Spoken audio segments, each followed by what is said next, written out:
Vamos ler um texto da Palavra de Deus. Quero pregar hoje sobre o envio que Jesus Cristo fez aos seus seguidores. Mateus 21, versículos 28 e 29, nós vamos ler o mesmo texto que nós lemos na reunião. Mateus 21, verso 28 e 29 diz assim: Mas que vos parece? Um homem tinha 2 filhos, e chegando-se ao primeiro disse: Filho, vai trabalhar hoje na minha vinha. Ele respondeu: Sim, Senhor, mas não foi. Amém? Os irmãos podem sentar, as crianças podem ir para as salinhas. Amém. Os demais irmãos, estejamos atentos à palavra de Deus. Hoje eu vou falar sobre um tema aparentemente contraditório. Quando nós éramos crianças, eu, meus irmãos, a gente estudava. Quando a gente era criança, tinha algumas frases que os colegas da gente falavam que era muito contraditória. Por exemplo, poeira em alto mar, borracheiro de pneu de trem. A gente falava de a volta dos que não foram. Então, eu me lembrando dessas coisas, eu estava lendo esse texto, essa parábola de Jesus aqui, e eu me lembrei exatamente disto, a volta dos que não foram. É algo contraditório, porém, no reino de Deus isso está se tornando realidade, não é mais uma contradição.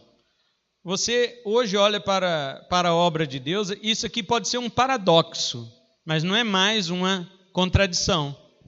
A diferença de contradição para paradoxo é que a contradição ela jamais se explica.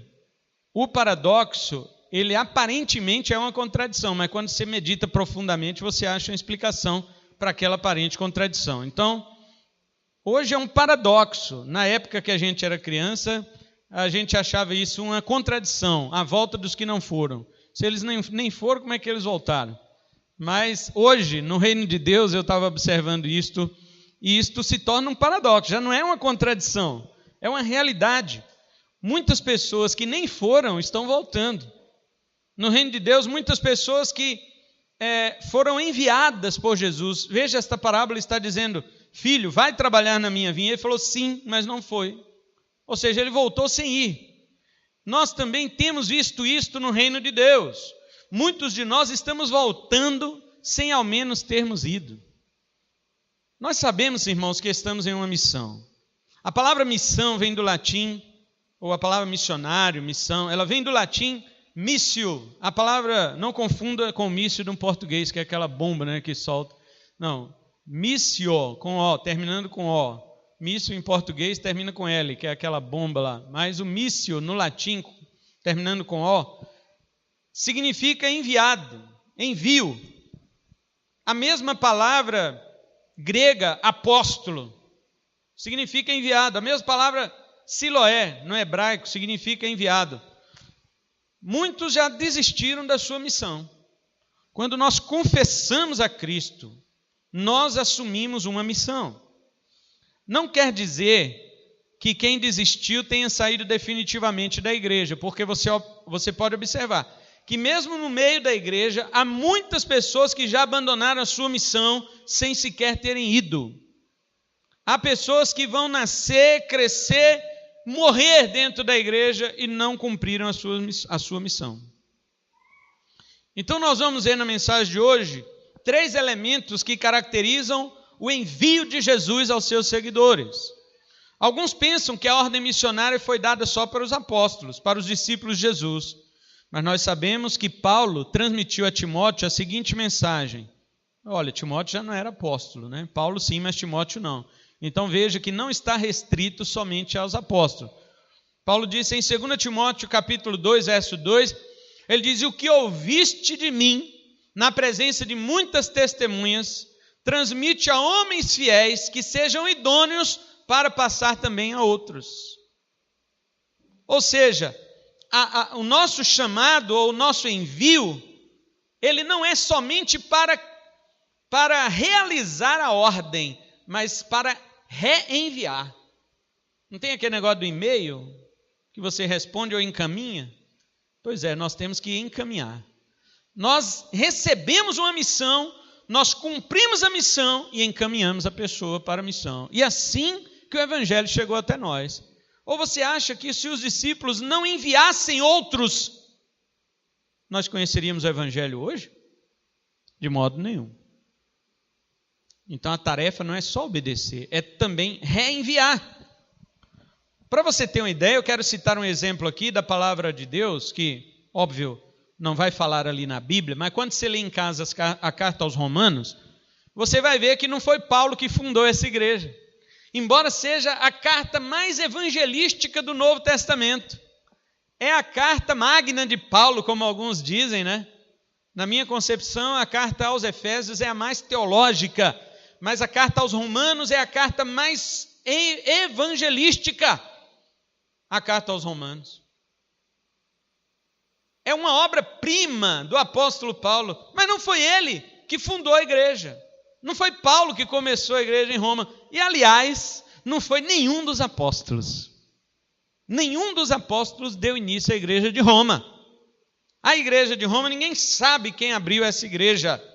Alguns supõem que provavelmente, lá em Atos 2, quando o Espírito Santo moveu os discípulos que estavam ali para falar nas outras línguas que eles não sabiam falar, no verso 10 do capítulo 2 de Atos, diz que ali havia várias nações, partos, elamitas, várias outras línguas, inclusive está escrito lá romanos, havia romanos lá.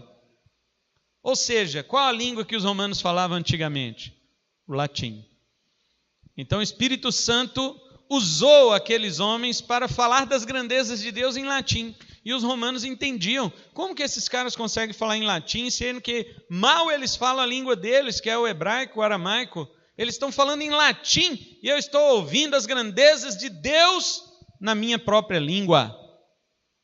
Os irmãos sabem que estas pessoas não moravam em Jerusalém. Mas quando elas retornaram para as suas terras, elas retornaram o quê? Convertidas e batizadas. Então, muitas igrejas daquela época não foram fundadas pelos apóstolos. Roma é um exemplo. O que eu quero dizer com isto? Eu quero mostrar que a igreja não dependia exclusivamente dos apóstolos para ser iniciada. Ela podia depender dos apóstolos para ser estabelecida, para ser uma igreja fortalecida na doutrina, ensinada. Mas para começar não precisava de um apóstolo. Alguém foi enviado para Roma e obedeceu.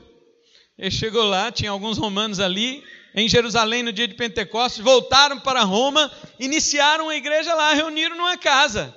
Quando o apóstolo Paulo chega a ser preso em Roma, em Atos 28, já tem igreja lá. E não foi Pedro que começou, não foi João, não foi ninguém, não foi Paulo, foi algum crente que ouviu a mensagem do evangelho lá em Atos 2. Olha que coisa incrível. Então o que significa? Significa que alguém foi enviado e obedeceu. É por isso que o evangelho chegou a nós. Pessoas não só enviadas, mas obedientes nos trouxeram o evangelho do Senhor. Por isso funcionou naquela sequência que Paulo mostra em Romanos 10, 14 e 15. Ele fala: como, porém, invocarão aquele em quem não creram? E como crerão naquele de quem nada ouviram? E como ouvirão se não há quem pregue?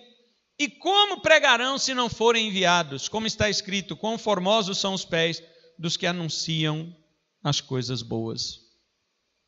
Paulo está dizendo isso daí. Nós vamos voltar nesse texto mais tarde. Só quero mostrar para os irmãos que os enviados não é uma pessoa só, é plural. Como pregarão se não forem enviados? Isso mostra o dever da igreja, o dever de todos aqueles que confessam o nome do Senhor Jesus. Então, dando início a esta pregação de hoje, eu quero deixar claro para os irmãos que quando nós somos aceitos por Cristo, que nós o recebemos e o confessamos, não fomos chamados para ficar parados, nós fomos chamados para ser enviados. Em primeiro lugar, nós vamos meditar a origem do envio. As três coisas do envio que eu quero falar, as três características, é sua origem, sua natureza e finalizar com o seu propósito. Primeiro, vamos ver a origem do envio. O envio tem a sua origem no próprio Deus, o Pai. e o seu enviado foi o seu Filho Jesus Cristo. Amém? Jesus testificou que era enviado de Deus em Mateus 15, 24, quando ele diz: eu não fui enviado senão as ovelhas perdidas da casa de Israel. Em Lucas 4, 43, Jesus diz que também foi enviado a outras cidades, para não ficar apenas ali no norte, ali na Galileia, em Cafarnaum. Jesus disse: vamos a outras cidades, porque para isso também eu fui enviado. Jesus tinha consciência do seu envio.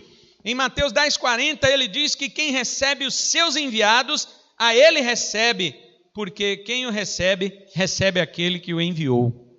Então Jesus tinha plena consciência de que ele foi enviado de Deus para uma missão na terra. Veja, eu estou repetindo aqui em duas línguas, a gente pode falar. Enviado e missão é a mesma coisa. No português é enviado e no latim missio ou missão é a mesma coisa. Todos que são enviados são para uma missão. E quando Jesus veio à terra, ele veio para a missão que os irmãos sabem. Alguém diz: para que Jesus veio à terra? Ele veio para salvar os pecadores. Sim, esta é uma das missões. Jesus tinha mais missões.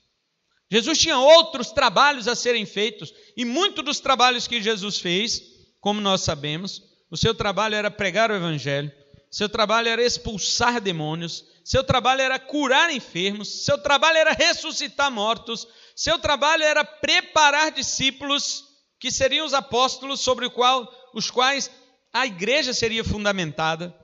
Jesus Cristo tinha várias tarefas, Jesus Cristo tinha várias missões, e essencialmente a principal missão foi morrer em nosso lugar, morrer pelos nossos pecados, como nós já cantamos aqui hoje.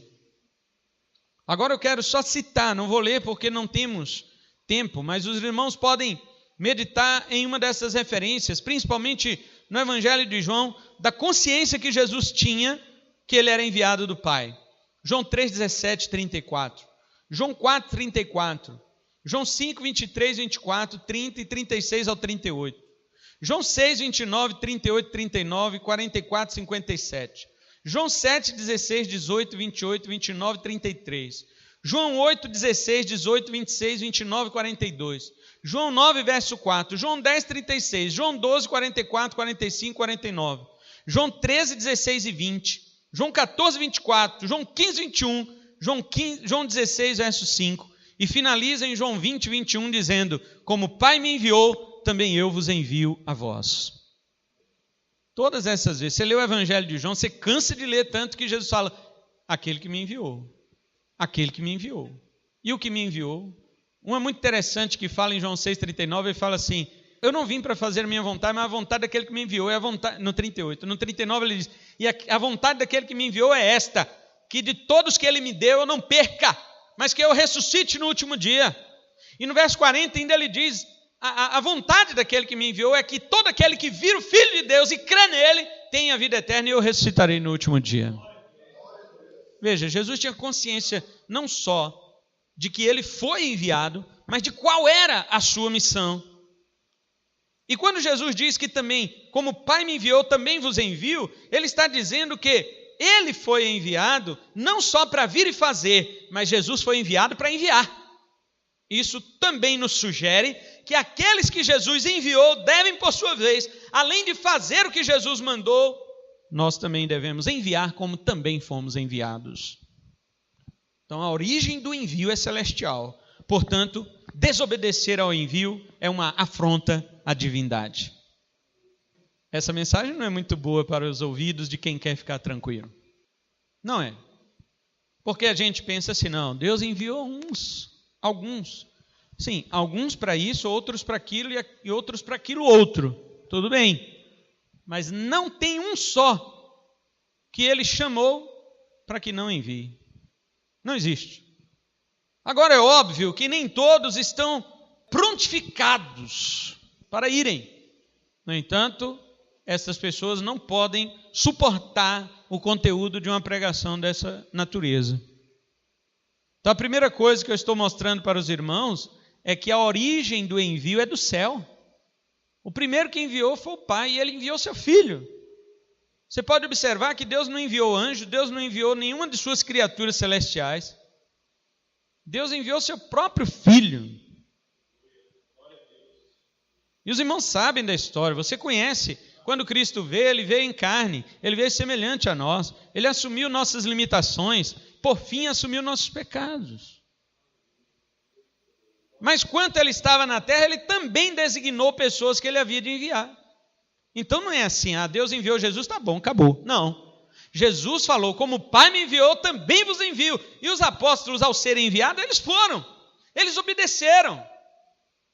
Embora que no início, lá em Jerusalém, a coisa estava muito boa, né? Todo mundo que eles pregavam o evangelho, as pessoas convertiam, todo mundo se tornava cristão, mas de repente veio uma perseguição sobre Jerusalém, dos judeus contra os cristãos, e eles tiveram que fugir, não os apóstolos, mas os diáconos fugiram, os crentes fugiram, e por onde eles passavam, perseguidos, eles pregavam o evangelho. A minha pergunta é, nós vamos esperar ser perseguidos para poder ser enviados? Ou para cumprir o envio? Na realidade já fomos enviados. Não, nós vamos esperar ser perseguidos. Não, enquanto não está perseguido, está bom, nós vamos ficando por aqui mesmo. Será assim? Então a origem do envio é celestial. E se você se recusa ao envio, você afronta a divindade. Segunda coisa sobre o envio, a sua natureza. O envio tem a sua natureza num coração transformado. O envio é algo próprio da nova criatura. Quando Isaías teve o seu verdadeiro encontro com Deus, naquela visão lá no templo, Isaías 6, os irmãos conhecem a história, ele foi transformado por completo, purificado, e ao ouvir a voz que dizia, a quem enviarei, quem há de ir por nós? Ele respondeu, eis-me aqui, envia-me a mim. Você sabe que um crente, ele só vai responder como Isaías, Senhor, estou aqui, pode me enviar, quando ele for transformado, quando ele tiver um encontro da mesma natureza que Isaías teve com Deus, um encontro que o abalasse, um encontro que o humilhasse, um encontro que o colocasse no pó, para que ele visse que ele era homem no meio de um povo de lábios impuros e que ele mesmo tinha impuros lábios. Mas ele viu o rei, o Senhor dos exércitos, e o medo, o pavor tomou conta daquele profeta, e ele disse, ai de mim, eu vou perecer, porque os meus olhos viram o Senhor dos exércitos.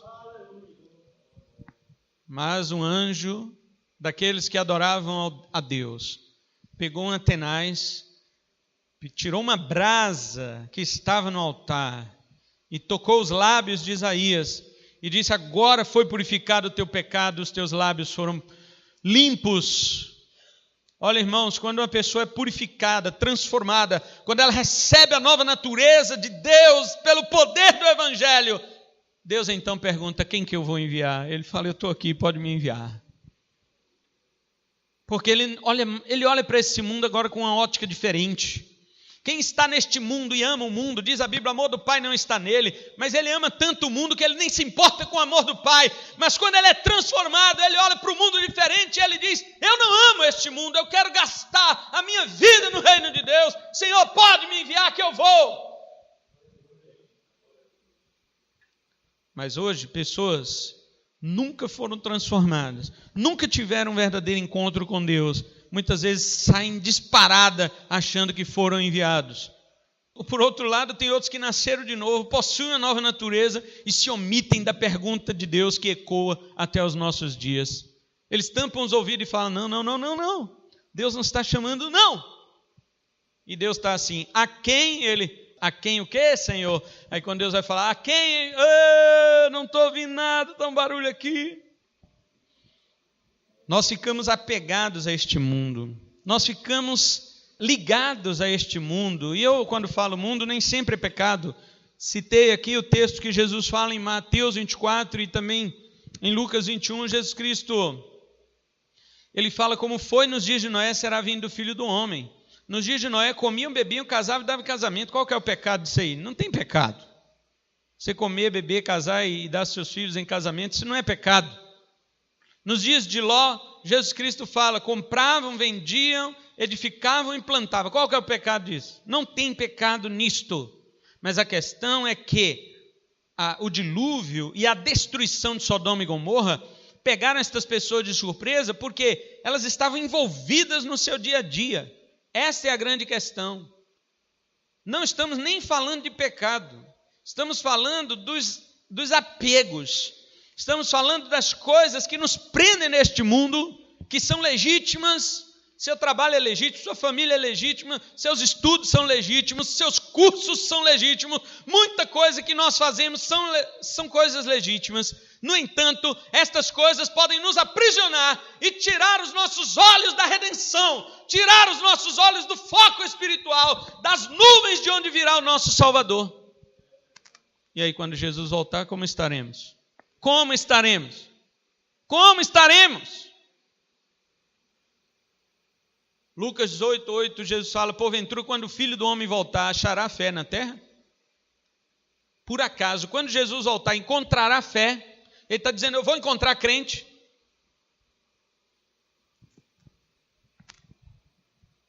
Outra característica da natureza do envio, primeiro falamos que pertence a um coração transformado, e também o envio de Jesus tem uma natureza martirial, relativa ao martírio.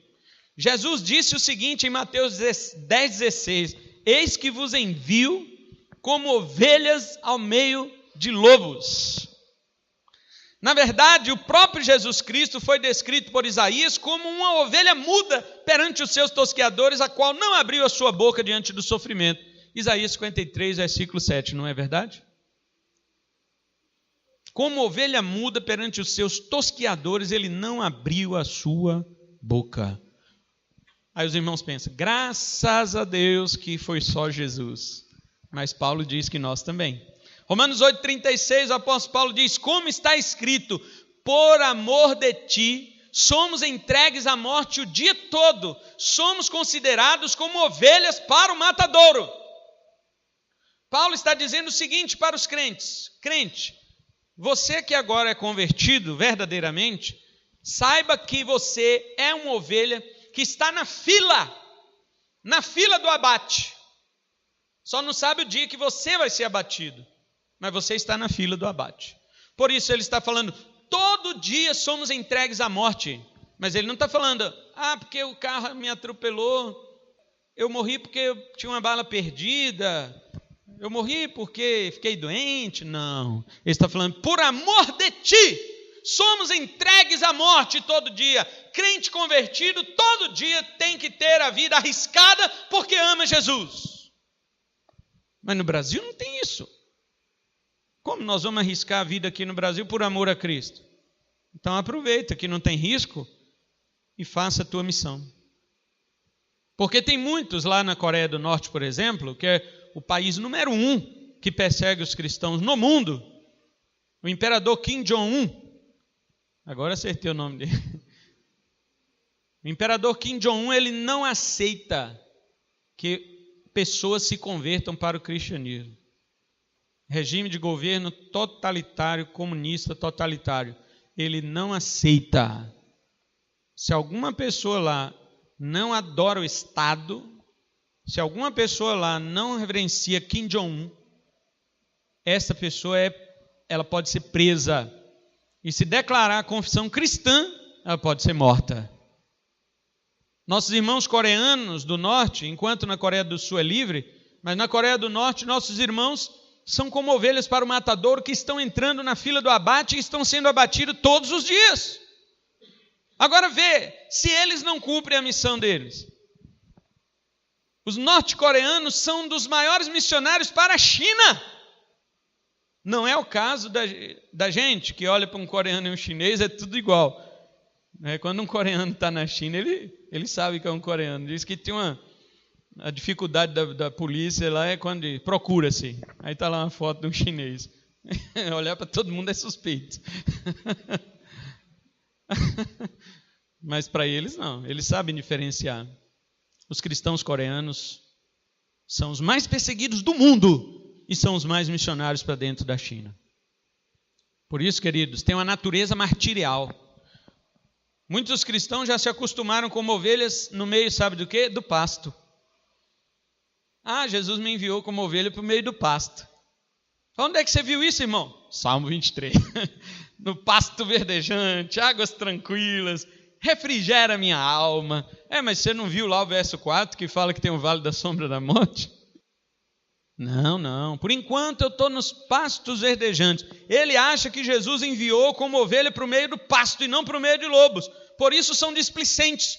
Porque no meio de lobos, as ovelhas têm que ficar prudentes como as serpentes, sem todavia perderem sua simplicidade de pombas. Mateus 10,16. Já no meio do pasto, as ovelhas são despreocupadas.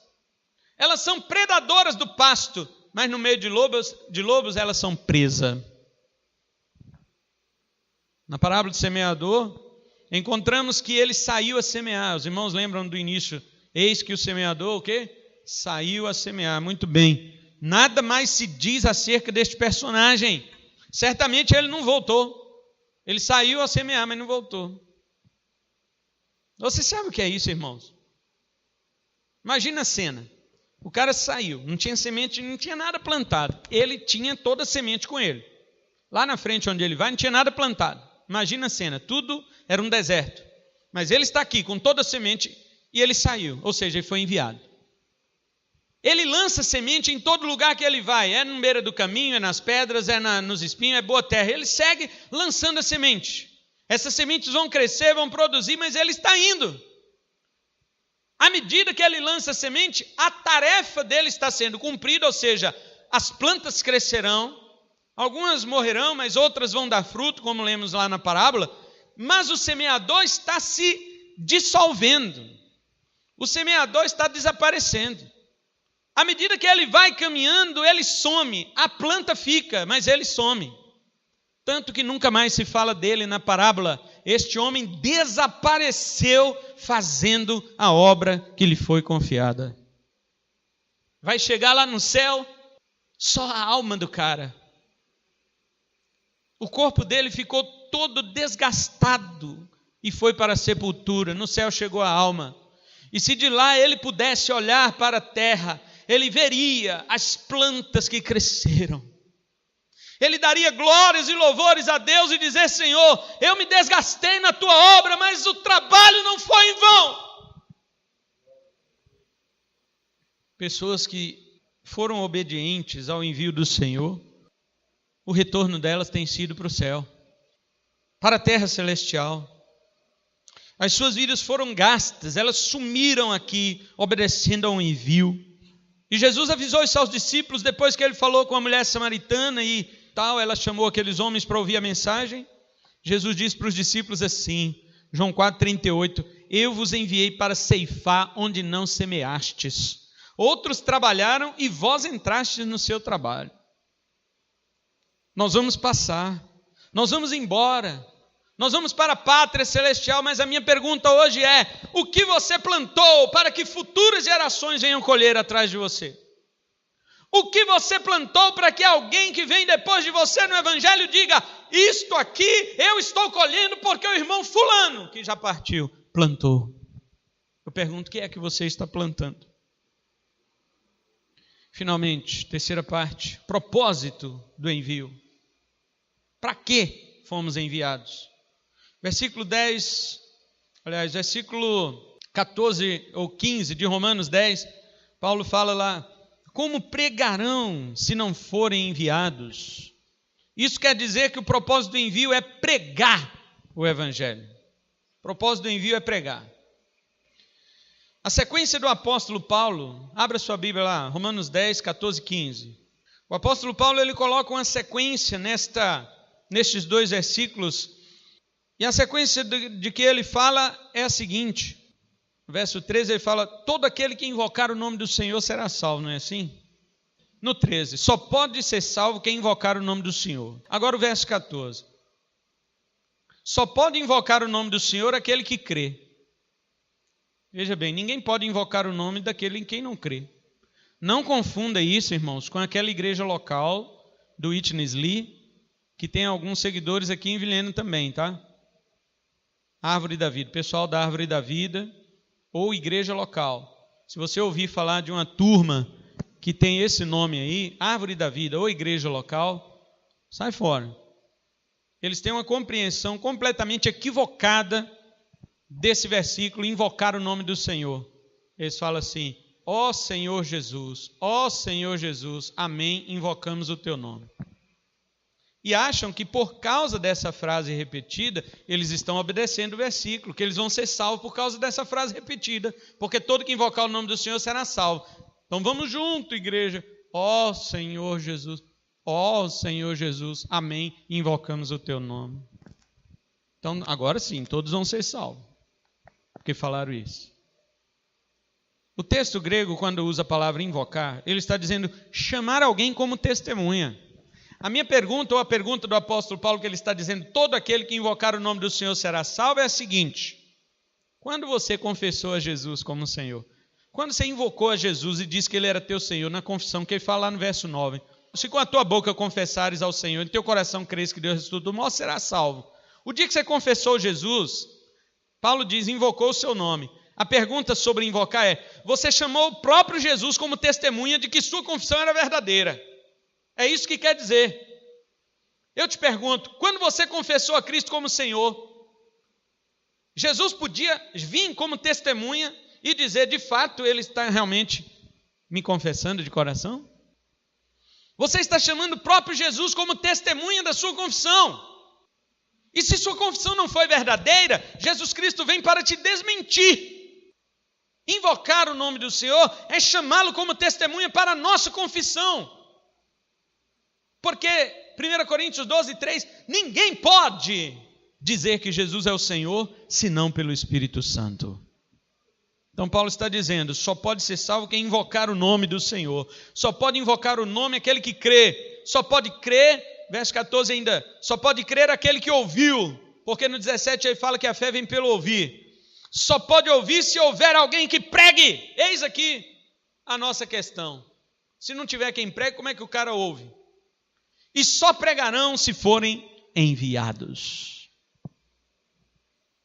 O profeta Isaías vaticinou uma promessa futura falando a respeito de Cristo. Em Isaías 61, do verso 1 ao 3, ele diz, o Espírito do Senhor Deus está sobre mim, porque o Senhor me ungiu para pregar as boas novas aos quebrantados, enviou-me a curar os quebrantados de coração, a proclamar a libertação aos cativos e a pôr em liberdade os algemados, a apregoar o ano aceitável do Senhor e o dia da vingança do nosso Deus, a consolar todos os que choram e a pôr sobre os que em Sião estão de luto uma coroa em vez de cinzas, em vez de espírito angustiado, vestes de louvor, óleo de alegria em vez de pranto, para que eles sejam plantados e se chamem carvalhos de justiça.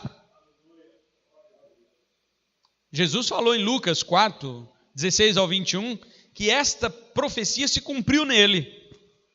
Jesus falou, hoje se cumpriu a escritura que acabaste de ouvir. Jesus estava citando Isaías e falou, lá em Isaías diz isto, eu cumpro esta escritura. Mas sabemos que Jesus foi enviado de Deus e nós somos enviados de Jesus.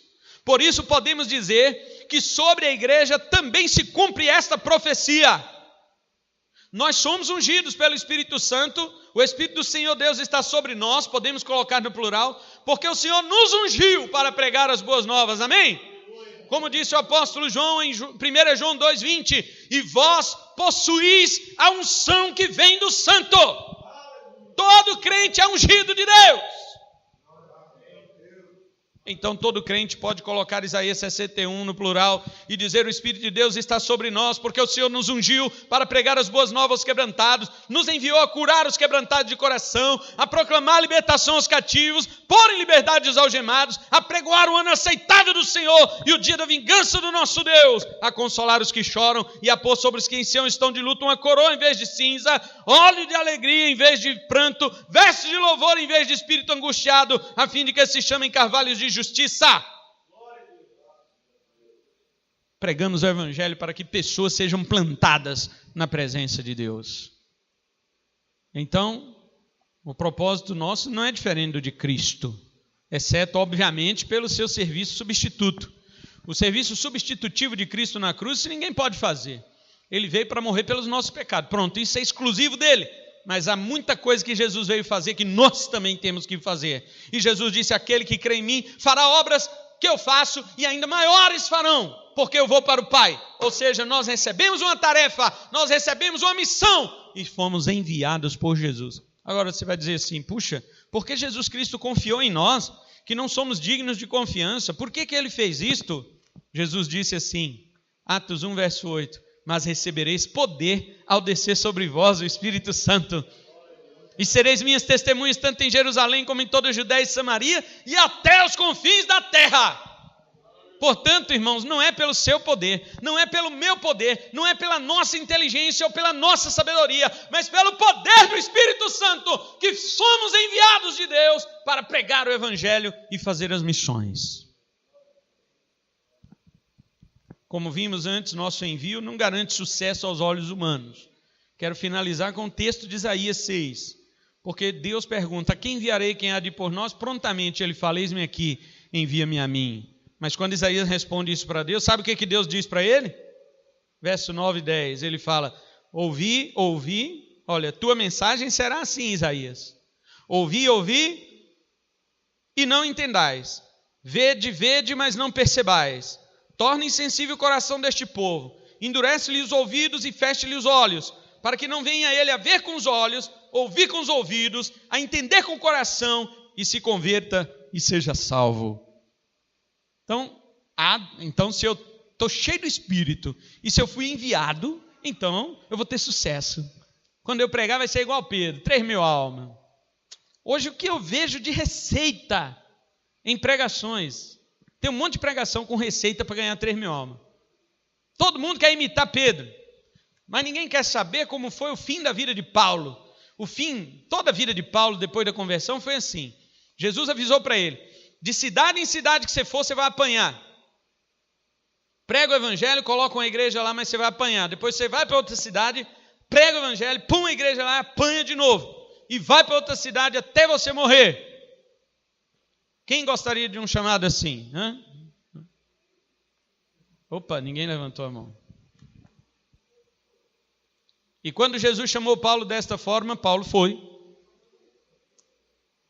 Os primeiros dias era todo mundo jogando pedra em Paulo. Primeira cidade que ele pregou, Damasco, onde ele mesmo queria perseguir os cristãos. Pregou lá, os damascenos e outros judeus que estavam ali. O cara estava do nosso lado, agora já está do lado dos cristãos. Taca a pedra. E então colocaram Paulo dentro de um cesto, amarraram, passaram pelo outro lado do muro para que ele fosse embora. Paulo, os irmãos sabem, passou daí 11 anos em sua própria terra. 3 destes anos ele passou no próprio deserto da Arábia, sendo discipulado por Jesus Cristo. Ele conta essa experiência na carta aos Gálatas. Mas depois ele volta para Jerusalém, vê os apóstolos novamente, recebe a destra da comunhão, ou seja, os apóstolos reconhecem que ele também é um apóstolo, e agora ele passa a pregar o evangelho.